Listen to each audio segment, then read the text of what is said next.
Bismillahirrahmanirrahim. Assalamualaikum warahmatullahi wabarakatuh. Alhamdulillah alladzi arsala rasulahu bil huda wa dinil haqq liyudhhirahu 'ala ad-dini kullihi walau karihal musyrikun wa kafa billahi shahida. Asyhadu an la ilaha illallah wahdahu la syarika lah wa asyhadu anna نبينا وإمامنا وقرة أعيننا محمدا عبده ورسوله أرسله الله رحمة للعالمين صلوات الله عليه وعلى آله وصحبه ومن سار على نهجه واتبع سنته إلى يوم الدين يا أيها الذين آمنوا اتقوا الله حق تقاته ولا تموتن إلا وأنتم مسلمون رب اشرح لي صدري ويسر لي أمري wahlul 'uqdatam min lisani yafqahu qawli, amma ba'd. Jamaah sekalian, tidak terasa kita sekarang sudah memasuki hari yang kelima bulan Rabiul Awal. Dan setiap kita memasuki bulan Rabiul Awal, biasanya rata-rata di antara kita teringat akan lahirnya seorang manusia besar, manusia agung, manusia mulia. Itulah Rasulullah sallallahu alaihi wasallam. Manusia yang mulia karena memang yang memuliakan itu Allah. Manusia agung karena memang yang mengagungkan itu Allah.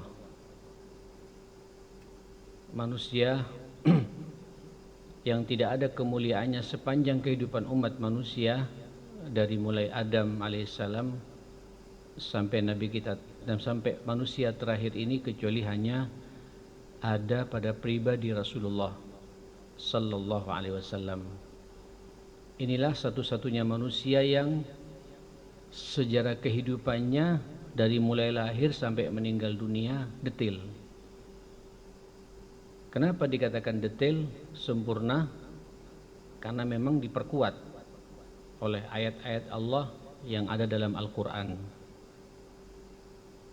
karena juga diperkuat oleh saksi-saksi hidup para sahabat yang setiap pembicaraan Nabi, sikap Nabi, diamnya Nabi, amalnya Nabi, dakwahnya Nabi, tidurnya Nabi, makannya Nabi, itu dikomentari oleh para sahabat.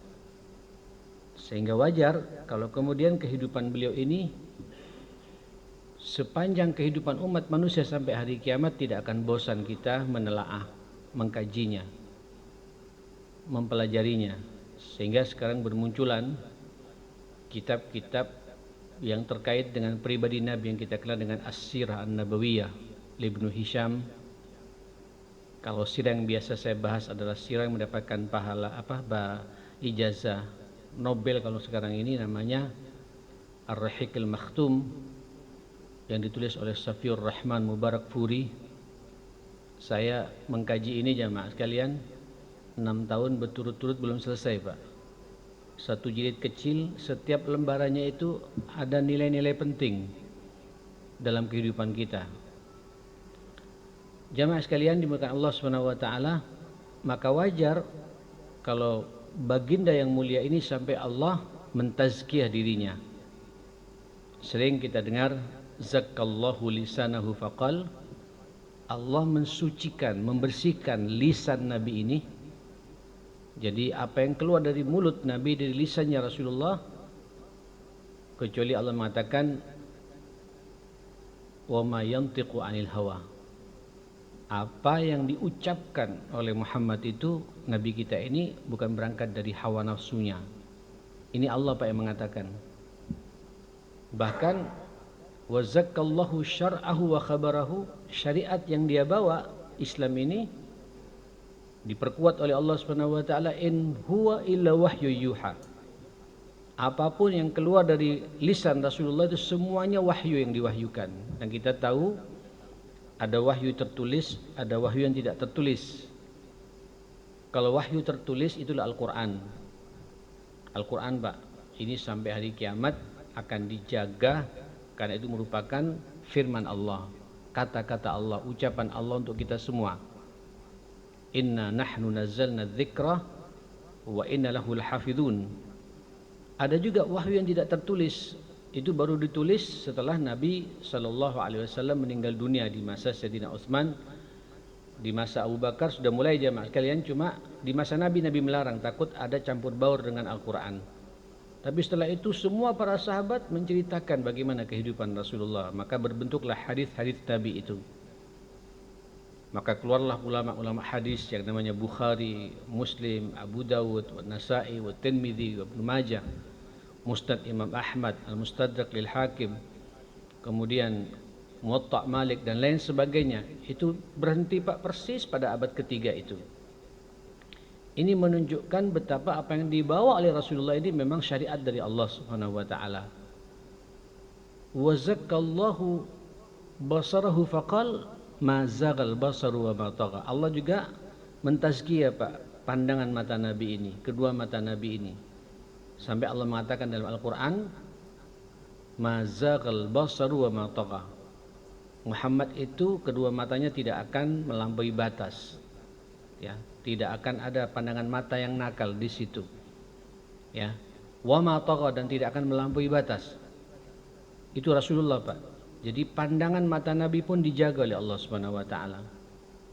Wa zakkallahu fuadahu faqal. Allah juga menjaga hati Nabi, nurani Nabi. Faqal, Allah mengatakan ma kadzabal fuadu ma ra'a. Sedikit pun nurani Nabi tidak pernah mendustakan apa yang dilihat berupa kebesaran-kebesaran Allah dan ayat-ayat Allah yang turun kepadanya ini. Wa zakka aqlahu faqal. Allah juga telah mentazkiyah, mensucikan akal pikiran Rasulullah. Faqal, apa kata Allah? Wa ma sahibukum bimajnun. Muhammad itu bukan orang yang gila, sangat waras Pak, cerdas dan lain sebagainya. Saudara, ditutup oleh Allah wa zakkahu kullahu faqal, dan Allah telah mensucikan, membersihkan semua apa yang ada pada pribadi Rasulullah. Seraya Allah mengatakan wa innaka la'ala khuluqin azim. Sungguh engkau ya Muhammad berada pada puncak akhlak yang sangat mulia. Itulah Rasulullah sallallahu alaihi wasallam. Alhamdulillah jamaah sekalian, kita saat ini sudah berada di bulan Rabiul Awal. Terlepas Bapak kita ini mau setuju atau tidak setuju, bahkan bangsa ini besok Senin yang akan datang almanak kita merah dan jadikan libur nasional sebagai ulama-ulama kita, ijtihad ulama-ulama kita begitu dahsyat untuk meniru sebenarnya Pak, membanggakan kelahiran manusia besar ini, sampai pada bangsa ini dijadikan libur nasional supaya kita, maksudnya apa? Mau Pak melihat, mempelajari apa yang ada pada diri Rasulullah sallallahu alaihi wasallam ini. Ikhwatal iman, Bapak Ibu yang dimuliakan Allah Subhanahu wa taala. Nah, kita tahu bahwa Nabi diutus oleh Allah Subhanahu wa taala sebagai perwakilan Allah, Pak. Utusannya. Ya, utusan Allah turun ke dunia untuk membawa misi Allah. Karena manusia ini hidup di dunia perlu aturan. Ya. Kalau tidak ada aturan akan rusak kehidupan ini. Karena masing-masing kita punya kecerdasan yang berbeda. Masing-masing kita juga punya hawa nafsu yang keliarannya juga berbeda-beda, levelnya juga berbeda-beda, punya keinginan yang juga berbeda-beda. Maka supaya kehidupan ini langgeng, berada dalam norma-norma yang benar, Allah mengutus utusannya yang namanya Rasulullah sallallahu alaihi wasallam. Jemaah sekalian, apa tujuannya? Itulah ayat yang sering kita dengar Pak. Huwallazi arsala rasulahu bil huda wa dinil haq. Dialah Allah yang telah mengutus Rasulnya Muhammad bin Abdullah ini, Nabi kita, bil huda, membawa hidayah buat kita semua, wa dinil haq, agama yang benar, ya, agama yang benar, aturan hidup yang benar. Jadi Nabi Pak datang, Allah yang melegitimasi lagi jamaah sekalian. Huwallazi arsala rasulahu bil huda wa dinil haq liyuzhirahu 'ala ad-dini kulli, untuk menampakkan pada semua ideologi-ideologi yang ada Pak. Inilah yang paling hak, agama yang dibawa oleh Rasulullah sallallahu alaihi wasallam. Liyudhhirahu 'ala dini kulli, apa kata Allah? Ada 3 redaksi di teman sekalian. Yang pertama surat At-Taubah, yang kedua surat Al-Fatah, yang ketiga surat As-Saff. Dalam surat At-Taubah Allah mengatakan walau karihal musyrikun, walaupun nanti akan dibenci sama orang-orang musyrik. Ya, pasti Pak, kalau orang komitmen dengan risalah Rasulullah dan Rasul sendiri Pak, ketika datang diutus, coba lihat 23 tahun kehidupan Nabi ini, ma'asyar muslimin, bukan berhamparkan karpet merah seperti ini, bisa beribadah dengan tenang seperti ini. 13 tahun pertama dakwah Rasulullah itu penuh dengan ujian, dengan cobaan, dengan tantangannya, sampai kemudian harus hijrah ke Madinah. Di Madinah bukan semakin ringan beban dakwah itu, Nabi membentuk suatu negara namanya Madinah, diganti dari Yathrib ke Madinah. Kemudian mempersatukan kaum muslimin antara Ansar Muhajirin. Muhajirin datang jadi pemimpin, tapi Ansarnya mau menerima Pak, karena begitu indahnya agama kita ini. Terus di situ ada Yahudi, di situ pula ada orang munafik, di situ pula ada orang-orang musyrik. Itu semua diatur oleh Rasulullah Pak. 2 tahun setelah itu ada perang.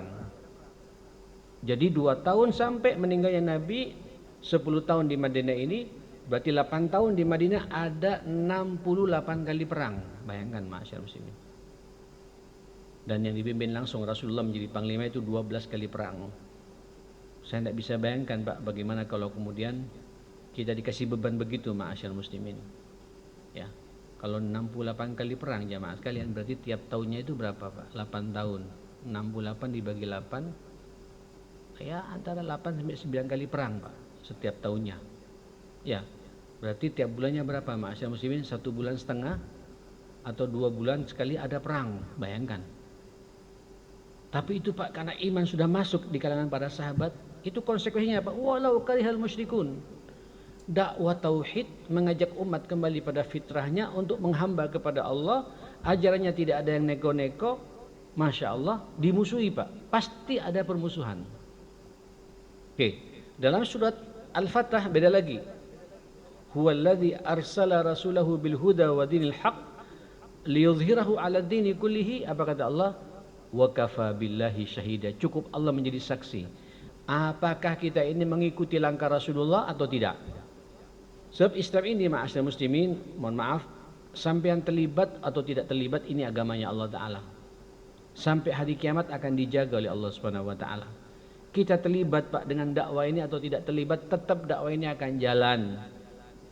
Masalahnya pertanyaan kita Pak, apakah kita termasuk oleh Allah orang yang dipilih untuk kemudian mengawal, berada di garda terdepan, menjaga indahnya agama ini? Bagaimana supaya kita sukses Pak, dan kita akan disaksikan oleh Allah Subhanahu Wa Taala? Lanjutkan ayatnya jemaah sekalian. Surat apa tadi? Al-Fatah, ayat terakhirnya itu Pak, Muhammadur Rasulullah. Allahu Akbar. Tuh ikuti Muhammad Rasulullah. Kira-kira begitu kata Allah. Muhammadur Rasulullah. Walladzina amanu walladzina amanu ma'ah asyidda'u 'alal kufar ruhama'u bainahum. Karakternya Muhammad itu nanti Pak diikuti oleh pengikutnya orang-orang yang beriman. Minimal kita ma'asyar muslimin menjadi pengikut Rasulullah sallallahu alaihi wasallam. Ya, ini tiap tahun kita memperingati perjuangan Rasulullah. Sudah termasukkah Pak kita orang yang telah membela agama Allah ini? Apa karakternya? Asyidda al-kufar. Pertama, tegas Pak. Sikapnya kepada orang-orang di luar kita. Di luar orang yang tidak seideologi dengan kita. Punya prinsip kita jemaah sekalian. Tegas. Kapan tegas? Ini panjang kalau saya bahas. Ya, tapi yang jelas ma'asyar muslimin, kita ini punya prinsip. Tidak mau menjual akidah kita Pak kepada orang di luar kita. Ya, kita punya prinsip yang jelas agama kita ini. Ruhama'u bainahum. Kemudian di antara sesama mukmin ruhama, saling mencintai. Tidak ada permusuhan jemaah sekalian. Mohon maaf, ini Bapak yang terjadi dalam kehidupan kita saat ini. Kadang kita bisa bermesra-mesra dengan orang di luar kita, tapi sesama kita kaum muslimin tukaran. Ini bukan orang yang akan dipilih oleh Allah Subhanahu Wa Taala Pak untuk mengawal dakwahnya Rasulullah. Orang yang akan mengawal dakwah Rasulullah Pak, satu sama lain saling menopang Pak, saling melengkapi, saling menguatkan. Al-mu'min lil mu'min kal bunyan, kata Nabi. Mukmin yang satu dengan mukmin yang lain bagaikan satu bangunan.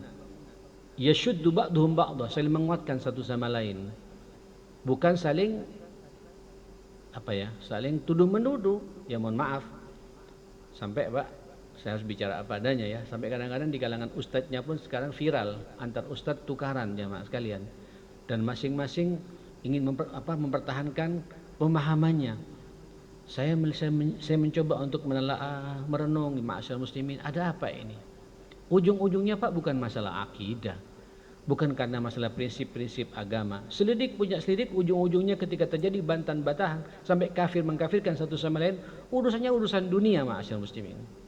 Bukan urusan agama ini, karena cinta kepada Rasulullah. Rasul tidak mengajarkan kepada kita untuk berantem Pak, apalagi sampai sengaja mau diviralkan begitu.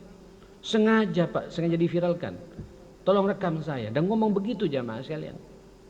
Mempertahankan gengsinya dan lain sebagainya. Ini agama ma'asyar muslimin. Ruhama'u bainahum. Kepada di luar kita, tegas sikap kita kepada sesama mukmin, tidak ada permasalahan, tidak ada permusuhan. Lanjut jamaah sekalian, ayatnya apa? Tarahum ruk'an sujjadan yabtaguna fadla minallahi wa ridwana. Itu malam harinya Pak, orang-orang yang akan membersamai Rasul, penopang agama ini, tidak bisa tidur jamaah sekalian. 2/3 malam dia bangun. Tarahum ruk'an sujjadan, dia ruku', dia sujud. Yabtaguna fadla minallah, yang diharapkan Pak keutamaan dari Allah, bukan popularitas, ya, bukan finansial, bukan urusan dunia tapi yang diharapkan ridhonya Allah. Kira-kira perjuangan saya ini diterima tidak oleh Allah Subhanahu wa taala. Dan inilah Bapak yang telah dipertontonkan Rasulullah dan para sahabatnya. Sampai ada istilah ruhbanun bil laili wa fursanun fin nahar. Di malam hari mereka menjadi rahib-rahib yang sibuk berkomunikasi, sujud dan ruku' tahajud kepada Allah. Tapi siangnya Pak siap menjadi singa yang siap menerkam musuh-musuh ini untuk kemudian mempertahankan agama Allah Subhanahu wa taala. Inilah prinsip kita mengikuti dakwah Rasulullah dan kita memperingati Maulid Nabi sallallahu alaihi wasallam. Ikhwatal iman, ditutup Pak pada ayat berikutnya sama juga, huwallazi ba'atsa fil ummi, huwallazi arsala rasulahu bil huda wa dinil haqq liyudhhirahu 'ala dini kulli, sama lagi Pak. Walau karihal kafirun, walaupun nanti dibenci sama orang-orang kafir. Ada musyrik, ada kafir Pak, semua orang-orang di luar kita, kata Nabi, al-kufru millatun wahidah, kekufuran itu satu agama. Ini subhanallah ya Mas. Kalian kayak saudara kita Pak, di mana ini? Di Gaza ya. Itu tidak hanya berhadapan dengan Yahudi, ternyata juga dengan Eropa, dengan Amerika. Mereka bukan bangsa Yahudi, tapi luar biasa Pak kolaborasinya untuk kemudian menghancurkan saudara kita di Gaza ini. Sampai India pun juga bantu Pak, Singapura Pak bantu juga pada Israel jamaah sekalian. Kayak tidak masuk akal. Kenapa? Itulah kata Nabi, al-kufru millatun wahidah, kekufuran itu satu agama ma'asyal muslimin. Saudara, ini konsekuensi logis. Seharusnya di saat kita masuk bulan Rabiul Awal seperti ini jamaah, kita muncul Pak semangat baru, semangat berjuang sebagaimana berjuangnya Rasulullah sallallahu alaihi wasallam, semangat berdakwah sebagaimana dakwahnya Rasulullah sallallahu alaihi wasallam, semangat beribadah sebagaimana ibadahnya Rasulullah sallallahu alaihi wasallam, semangat tahajud Pak sebagaimana tahajudnya Rasulullah sallallahu alaihi wasallam, dan begitu seterusnya. Jangan sampai kemudian hanya lewat Pak kita dengarkan kajian-kajian tausiah, kemudian Maulid Nabi segala macam dan lain sebagainya, selesai kita dapat berkat pulang ya sudah. Enggak. Kalau kita benar-benar ingin mendapatkan syafaat Rasulullah, naam kita bersalawat kepada Nabi, kita membesarkan mengagungkan Rasulullah sallallahu alaihi wasallam sebagaimana dikatakan oleh Allah, innallaha wa malaikatahu yusholluna. Naam, tapi yang paling penting dari semua itu, konsekuensi dari salawat yang kita baca, kita siap menghidupkan sunnah Rasulullah sallallahu alaihi wasallam. Saudara, kita berdoa mudah-mudahan Allah Subhanahu wa taala melapangkan dan memberikan hidayahnya kepada kita semua, memberikan rahmat dan keberkahannya buat kita semua, membuka lebar-lebar amal saleh buat kita di atas sunnah Rasulullah sallallahu alaihi wasallam, dan ke depan mudah-mudahan kita Allah menutup rapat-rapat pintu maksiat, dijauhkan dari berbagai macam hal yang kemudian membuat kita jauh dari Allah dan dari sunnah Rasulullah sallallahu alaihi wasallam. Allahumma arhamna bil Quran, Allahumma ihfazna bil Quran, Allahumma akrimna bil Quran, Allahumma hdina bil Quran. Ya Hayyu ya Qayyum birahmatika nastaghits innaka ala kulli syai'in qadir. Allahumma rabbana ighfir lana wa li walidina warhamhum kama rabbawna shighara. اللهم ربنا اغفر لنا ولوالدينا وارحمهم كما ربونا صغارا ربنا هب لنا من أزواجنا وذرياتنا قرة أعين واجعلنا للمتقين إماما رب اجعلني مقيم الصلاة ومن ذريتي ربنا وتقبل دعاء يا حي يا قيوم برحمتك نستغيث إنك على كل شيء قدير ربنا آتنا في الدنيا حسنة وفي الآخرة حسنة وقنا عذاب النار وصلى الله على سيدنا محمد وآله وصحبه وسلم والحمد لله رب العالمين. Saya mohon maaf semuanya. Wassalamualaikum warahmatullahi wabarakatuh.